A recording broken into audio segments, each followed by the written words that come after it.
Hey everyone, you're tuned into InfoQuench with Jeff. And Amy. Join us as we talk about anything. And everything. All the stuff that makes life interesting. So let's get to it.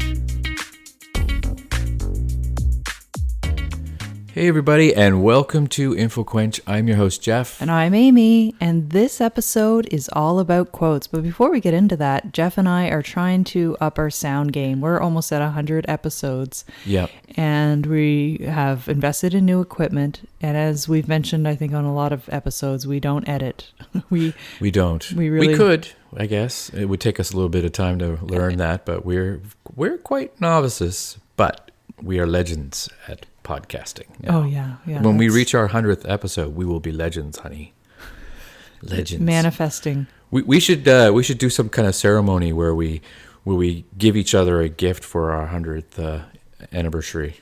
Oh, yes. Well, we don't even give each other gifts for our regular wedding anniversaries. I know, but podcast-wise, we should. Jeff right? and I are big gift givers because we're more minimalist. So it's really funny that we do tend to. That is true. But let's move into what the content of our episode is, and hopefully our sound quality sound a little better. Right. We put a little more work into it. I have a feeling my voice is going to be a little more bassy because I decided to move a little closer to the mic, but you guys don't need to know all those details. No, you don't. But you do now, so you're in it with us. You're in it with us. All right. So the topic of this episode is all about quotes. I remember when I was a kid, my Aunt Marilyn, I called her my Aunt Marn. Yep. I still call her my Aunt Marn. She had an awesome book of quotes, and I loved it. I remember just reading it through and certain ones trying to memorize. And I love the idea that with quotes, people put so much thought into making them concise. There's so much meaning packed into a single sentence. Yes. And it's just because somebody has taken the time to do that. It's interesting, too, because you would imagine that a lot of the earliest quotes that we know of would have been just said.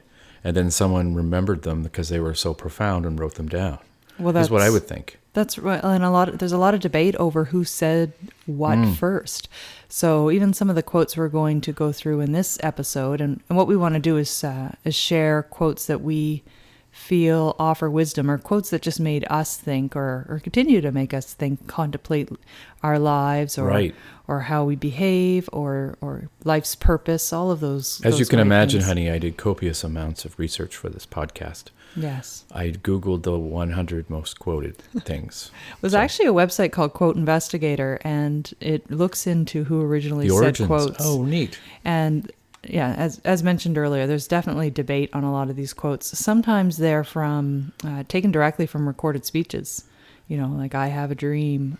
Those types of quotes. Sometimes you wonder too. People had speechwriters, for certain speeches. So you wonder too that maybe the person who gave their original idea. You always want to think with Oscar Wilde or whomever that said something quite profound. You want to imagine that it was actually them that said it, not their speechwriter, assistant or their ghostwriter or their lover or whatever. It's like. But what do these do? Are they like affirmations, these quotes? Are they the way you should live your life, like a lot of the times? I know that there's like a copious or like an unending amount of quotes on different subjects of all kinds. Well, right. Some of them are used as affirmations and to inspire. I like the ones that just really make you think, the ones that are, I guess, mostly from philosophers or great authors from our time and from the past. And I also like ones that are easy to remember, those quotable quotes that you can slide into conversation when appropriate and when they just fit. It's a great feeling. And so I just want to jump into some of them because I think I'd like to get your thoughts on some of the quotes that I chose and see what you think. Go on. Wisdom is knowing how little we know. So this one's often attributed to Socrates. Socrates, the wisdom. Yeah. I believe Socrates, or perhaps it was Aristotle, that also said, the only thing that I know is I know nothing. Right. So there's a lot of variations on that same idea, but I think it's very true. I think the older we get, they always say we have more wisdom as we get older, which makes sense, but we definitely realize how little we do know. Yeah. And I'm also learning to let go of beliefs that I may have had for a long time. It's sometimes hard when you believe something for most of your life and you cling to it. Yeah. And then all of a sudden you find, you're presented with proof that basically puts that belief In question. and you have to realize, hey, I guess I was wrong for the first 40-something years of my life. And Those are the hits you take in life. well, that's how we get better, right? That's how we get better. That's how we understand our world, ourselves, I others. often think about this one as I cut you off, the irony. That's okay. The irony. I'm used to it. This quote is, we have 2 ears and 1 mouth so we can listen, so that we can listen twice as much as we speak. Ah, yes. So Epictetus is a Greek philosopher who said that. And I often think about this in conversation because a lot of times people are thinking about their own response rather than listening to what somebody's saying and Yes. trying to really understand what's being said. Especially when they have an argument to make. They're not listening to the other person's argument. They're just worried about what argument they have to make. Yes. You know what I mean? Exactly. That's And those kinds of people, or people with that mentality, aren't going to have their minds changed, usually, because they're not even paying attention. No, that's true. There's my little bit of philosophy for today. You can write that one down in your quote book.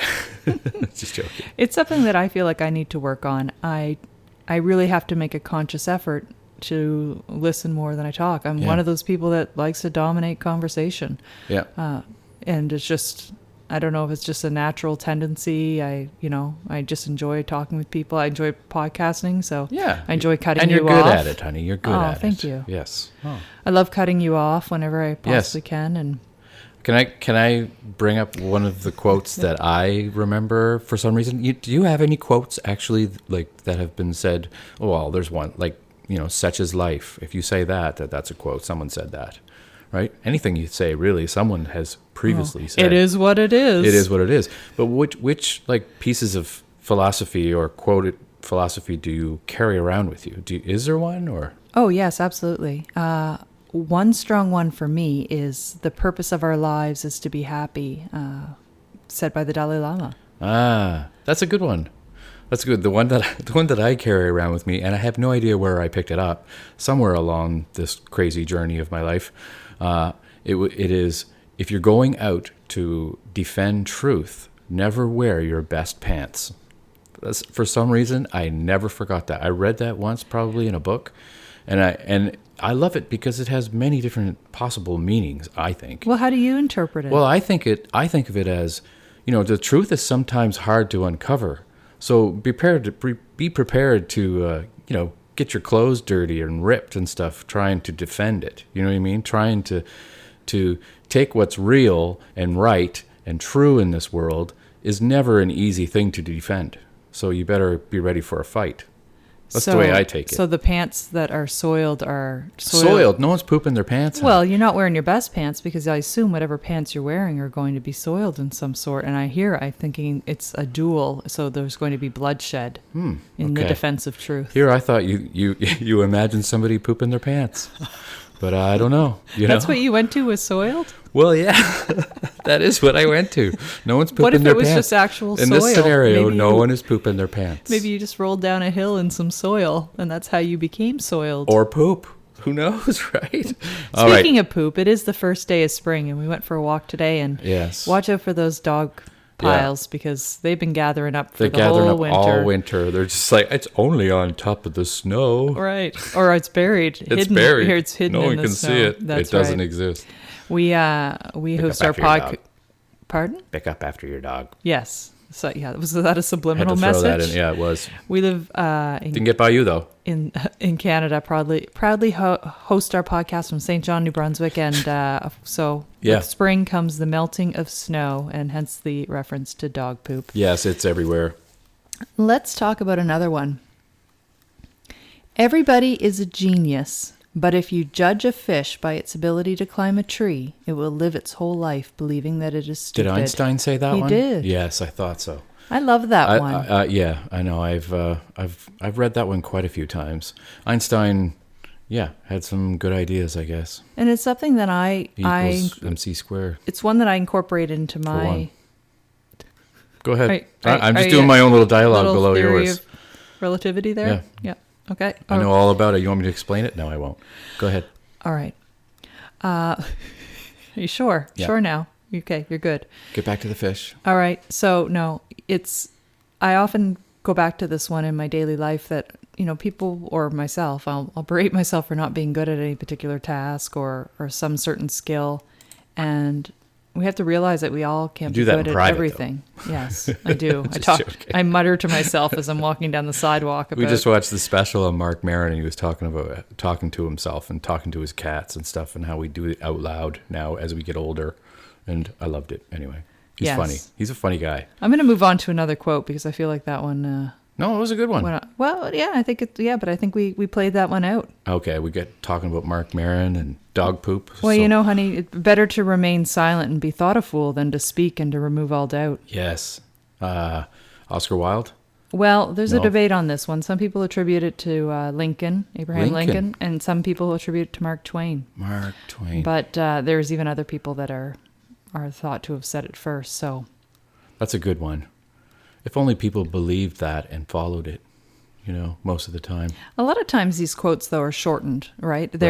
So they don't really match up to the original. Yeah. But you're right. There are times when we just need to keep our mouths shut. Yeah. And I'm speaking to myself, with that. But all of these quotes I've chosen because they are ones that I consciously think about in my interactions in daily life. It's hard to do that, though, because we're human and we love the sound of our own voices. You know what else? The trouble is you think you have time. Yes. Buddha said that. Buddha. Yes. And that's one of those, ideas, I guess a little bit of existentialism thrown into the mix. This one actually made me think of the pandemic. All great changes are preceded by chaos. And that's by Deepak Chopra. Wow. And I think that, when I think about the pandemic, when I think about what the world is going through, we are certainly going to see great changes. Yes. I think a lot of the, aspects that we've taken on because of the pandemic will continue on after the pandemic. Well, this next one sort of fits as well. When we are no longer able to change a situation, we are challenged to change ourselves. And that was from Viktor Frankl. Right. He wrote Man's Search for Meaning, which is one of our really popular podcast episodes. So search back in the catalog, check that one out. Really talking about the purpose of life. And Viktor Frankl spent a lot of time in concentration camps and obviously witnessed some of life's worst horrors and came out on the other side with strong words of wisdom. And that quote is among many. But definitely when we're in times like this, it's situations that we can't change. So we need to change ourselves, whether, going through periods of isolation and quarantine, and how do we adapt to that? Well, it's a good opportunity to get to know yourself a little bit better. Right. What you need, what you want, what you strive for, what you're all about. We're only here for a finite amount of time, so might as well figure it out now. Well, even changing overall beliefs in terms of, the idea of individual rights over, how I'm thinking here around mask wearing. Yeah. The idea of, wearing masks for the overall wellness of the community and understanding that and how that's been a large debate and certainly a divider amongst the population, Then we'll be moving into division over vaccinations. Well, in the beginning, it was very odd to see people wearing masks, and the whole idea and concept of wearing masks was pretty new and kind of scary. Not scary, but just people didn't really notice people wearing masks, but now everybody's wearing masks, so no one really noticed. Well, yes. Initially, it was. You attribute it to, someone's going to commit a robbery, or it's a little alarming to see people with their faces covered. But that change became a reality. Right. And we've changed ourselves because we weren't able to change the situation. And now we're totally cool with it, with masks, for the most part, except for those crazy people who don't want to wear them. Yes. Wear your damn mask, people. Yeah. Okay. Let's go into another one. You can be the ripest, juiciest peach in the world, but there will always be someone who hates peaches. That one's by Dita Von Teese. And I think that one I think spoke to me because not everyone's going to like us. No. And we have to be okay with that. I'm definitely somebody who is a people pleaser. Me too. I enjoy like it when people don't like me. No. Like I don't really know anybody who doesn't like me. Not to, I'm not gloating or anything, but I'm just, I don't know. I don't think I know anybody that doesn't. We like have a me. whole club, honey. Oh, we don't geez. even tell you about it. Oh no, I'll have to show up to one of these meetings sometimes. A whole club of Jeff It haters. was me. No, but I think I think it's human nature for people to want to be liked. It actually comes from our truest nature of the idea that we need to be accepted within a tribe or a village in order to survive. When you think about, the earliest humans, you needed to hunt as a group, live, in a community, in terms of agriculture and having the security of a group situation. So being liked was important in terms of survival. Yeah. So it's a very, understandable human thing to want to be liked. And it's quite a duality. Nothing to be apologetic for. It's just... There's a duality there big time with like how in the present day life, people mostly like me. But in the early days when I was younger going to school, I had a new enemy every week that I would have to watch out for as soon as I left my home. So they wouldn't chase me down and, beat me up. Really? Well, I came from a tough part of town, the west side, St. John. And it was like kick butt or get your butt kicked. Right. Kind of thing. So anyway. What were you doing that they all didn't like you? Just being Jeff? Yes, just being Jeff. And Jeff. They were anti-Jeff for whatever reason. I wouldn't say I was a troublemaker, but anyways. Well, you know what, This Jeff? isn't a dive into Jeff's head podcast. You are the sky. Everything else, it's just the weather. Oh, that's nice. That just reminds me of that poem. That's from Pema Chodron. Oh. Is that was a quote. I wasn't just me throwing that into regular conversation. I got that part. It reminds me of that poem by Alden Nolan that you share every once in a while, where it's like, I better tell them that it's raining, or they'll think I'm crazy. That's right. Or something like that. I come in from a walk with you. Yeah, you got it. How does it go? So They asked me if it's raining. I didn't notice. I better give them the right answer, or they'll think I'm crazy, or something along those lines. That's exactly it. Yeah. Check out our Instagram for that full poem in correct form and not completely massacred like I just did. An incredible Canadian poet called Alden Nolan. He's my favorite writer. Speaking of great writers, to travel is to discover that everyone is wrong about other countries. That's by Aldous Huxley. Ah, Aldous Huxley. Right, which we named our son Huxley. Yep. I guess as a... What's the word I'm looking for? What? Looking for a word here. What? Really? Yes. We named him Huxley in I guess, based on Aldous Huxley. You're not coming up with the word either. Jeff's just giving me a complete memoration. In memorum. I'm just going to come up with a word in that means... Gugumbala? I don't know. I know I know the word you're trying to think of. I can't think of it either. I know. And I bet you our listeners know. It but is that's there. Okay. In memory? No. You don't want to say in memory, right? No. It's as an... as an ode? No. No? A nod? As a nod? I don't think that's it either. We're just going to leave this one. It will come to us before the podcast ends. That's right. Two roads diverged in a wood, and I took the one less traveled by, and that has made all the difference. Robert Frost, another poet. Right. Interesting. And I love this one. I mean, how often in life are we faced with a decision to make? And oftentimes, well, you could think even as teenagers, for instance, if all your friends jumped off a bridge, would you? Yeah. Take the path less traveled. Yeah. The bridge. Walk along the bridge till you get to safe ground. That's probably not what he meant by his poem at all, but that's just a very practical explanation of what that could mean.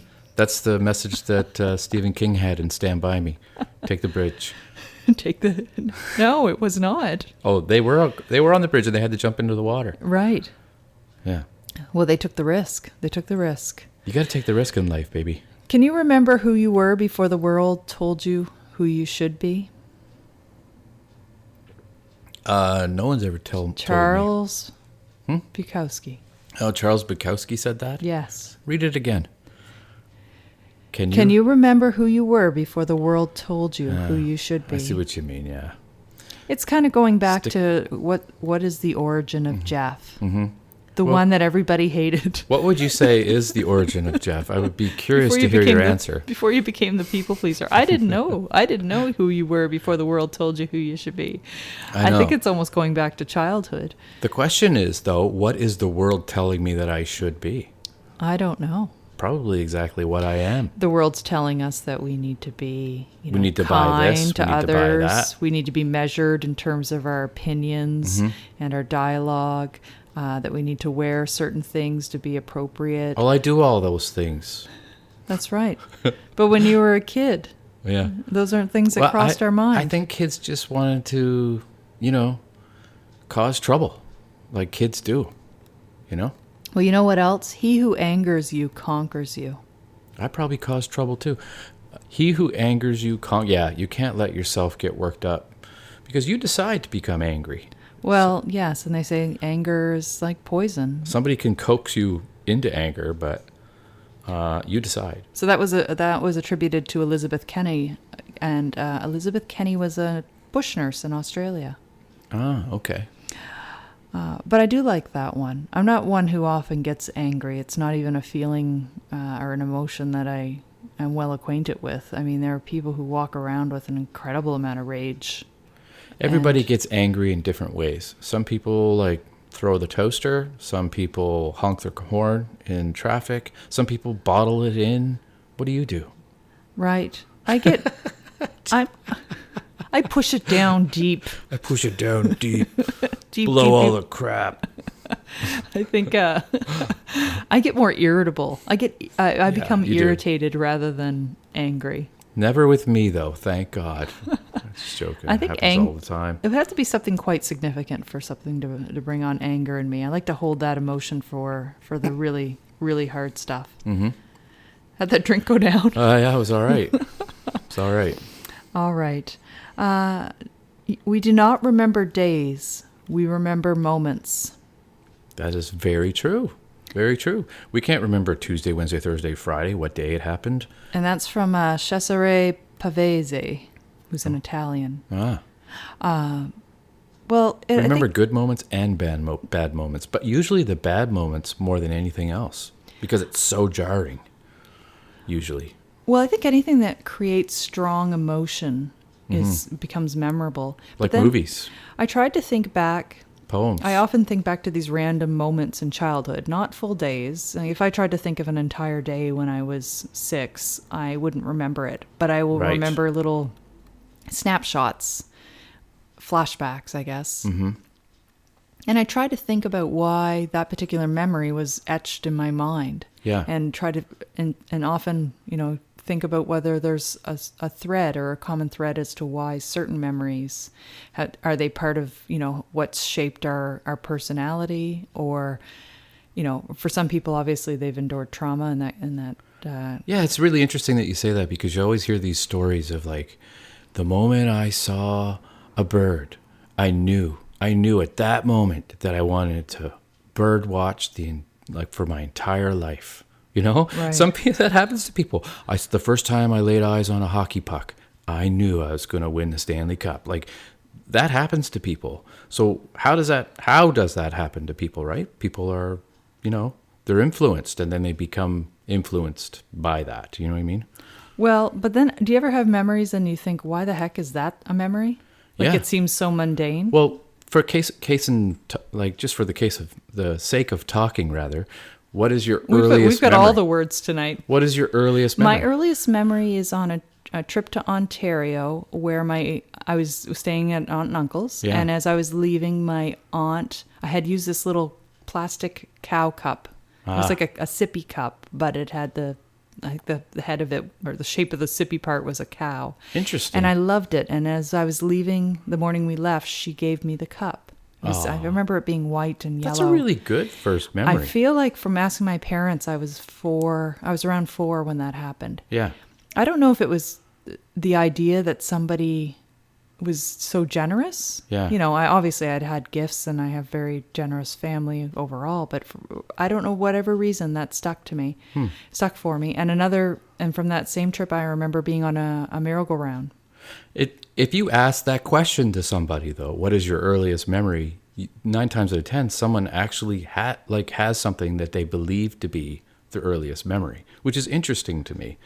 Well, yeah, but how do you pick that one to be the first? I remember it and thinking it's a sippy cup. I must have been really young, and then asked my parents when that trip was, and because it was a vacation, they could nail down the year. So, yeah, it's an interesting thing. I think I have a lot of other memories that I couldn't piece together how old I was when they actually happened. But I mean, then there's people who say they can remember their own birth, but what?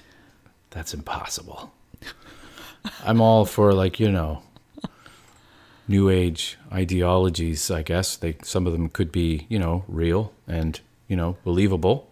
But remembering your birth, I've never met anybody that has remembered their birth. It would have been a traumatic They're like on experience. TLC. So they were born with PTSD. Well, maybe they found it was light at the end of the tunnel and they found the light. They're on TLC. That's good. I was wondering if you're going to pick that one up. I got it. Muddy water is best cleared by leaving it alone. Yes. So I know I often try to jump to a solution when somebody has a problem. Right. I want to find the answer to fix it. Yes. You're the person people go to, though, when they need help as well. Like emotionally, you're a very strong and measured person. Oh, thank you. Yeah. That's a nice compliment. Yeah, it is. I guess it is. So maybe I should stop cutting people off when they they come to me. You've never cut me off, so I don't even know what that would feel like. Okay, so next one. This one, but I should say muddy water is best cleared by leaving it alone. It's just the idea that sometimes problems just will resolve. They will fix themselves. Yeah. Unless they're like a burnout light bulb, that won't fix itself. No, there's many things that won't fix itself. Yes, many things in our home that are currently broken that we have not taken the time to fix. Yeah. If only we had like a handyman. Yeah. Or a handy woman. The thing is, somebody handy. We really could do it ourselves, but I don't know why we don't. It's like an exercise in futility, though. Well, we'd have to watch too many YouTube videos. All right. This one is a common one, but another one I look to often. Give a man a fish and you feed him for a day. Teach a man to fish and you feed him for a lifetime. Yeah, that is good. So it's a proverb that really speaks to self-sufficiency, but you think about it even with kids. Like you could, for instance, as an example, you could tie your kids' shoes every morning, or you could spend, 15 minutes and show them how to tie their own shoes. Which, incidentally, we should teach our kid to tie his shoes. He's getting there. He's getting there. I know. I don't want Velcro to have to be a permanent. No. Permanent that's thing. The thing. It's like whenever we go buy footwear for him, it's like, yeah, let's get him the Velcro. And next thing you know, he's 28, and we're like, let's just get him the Velcro. Because the teachers are all like, make sure you send them with shoes that they can put on. And then I'm like, what if his shoe tying skills aren't up to par? We'd better just give him that Velcro so he's not, I know, it makes sense, though. And you know what? He's used to Velcro. It's what he knows. He's going to know it the rest of his life, because that's all he's going to get. It's hard with only having one child, because you're like, every once in a while, I have to Google, like, what type of thing am I supposed to teach him now that he's 8? You know what? Like, I remember thinking... I wish I had Velcro on my boots. Yeah, there you go. Well, eventually you'll get there again. Yeah. But there are, I remember seeing kids using forks, like using utensils, and I'm like, oh, we better get on that. Oh, yeah. Absolutely. You sort of look around and see what the other kids are doing, and then you're like, yeah, I better teach that one. Yeah. This one is by Henry Thoreau. The price of anything is the amount of life you exchange for it. That's true. And I wanted to end with this one because I just feel it's just something that is so important when we think about how many hours we spend in our workday, or how many hours we spend doing anything in terms of, maybe obligations that we didn't want to say yes to. And it's our life. And all of those things are our life. And in terms of making needless purchases with money that you had to earn. Yeah. You know, if you look at dollars spent as representing hours of your own labor and your own life, Yeah. it does definitely put, you know, spending in perspective as well. So I really love that quote. Thoreau knew what he was talking about. Yeah, he did. Walden, great book. Yes, I don't know Walden if by that's Henry from- Thoreau. Where that's from, but No, I don't know either. okay. Well, thanks for listening, everybody. And if you guys have any quotes that you want us to know and read, send them our way. We're everywhere. I could go through the list, but literally, Facebook, Instagram, Twitter. There you go, and others. Well, our podcast is on any platform you get your podcasts from. Thanks for listening, everybody. Bye-bye. Bye-bye. Thanks for listening. And remember, you can catch up on past episodes at infoquench.com. Or just about anywhere else you get your podcasts. Be sure to follow us on Twitter, Facebook, and Instagram. And help spread the word about InfoQuench. Till next time.